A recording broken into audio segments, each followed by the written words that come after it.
So, customer brings us a brand new bike and they're saying, I want to bring it to the track. What are you going to do to that bike? New rider or pro rider, on a new bike that they've never ridden before, one of the first things that you should always do is just do a simple seg setup. Find yourself a tape measure or seg tool. At least figure out, okay, like, is this thing balanced when I sit on it?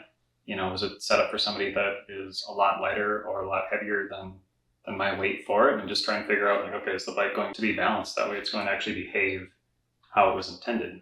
Sure.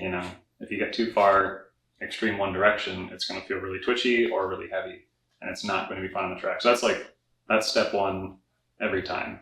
So, and at the pro level, you can run potentiometers, and at that point, they're not really looking at like static stuff so much. It's more what's it doing when you're out on track, like mid corner or entry or exit.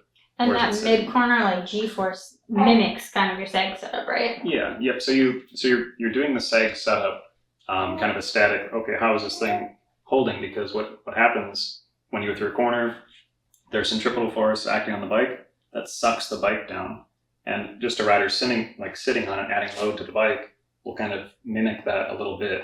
So you want to figure out, is it doing this? Is it doing this? Or is it doing this? And maintaining its feel of what it's supposed to have.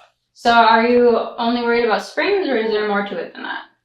Yep. So during a baseline setup or seg setup, if you're just adjusting springs, you're just adjusting more of the static, where things are going to be held. You're not doing anything to adjust what's happening during movement, right? So any of your bump compliance, any of your transitioning to the brakes, the way it dives, if you put a big input in left to right, if it starts hopping around, spring rates aren't really going to do that. Your clickers, your compression, your rebound damping, front and rear, that's what's going to control the rate. Your springs hold you where you want. Your clickers and your valving, that controls the rate that you get there. If you have any additional questions, drop them in the comments below.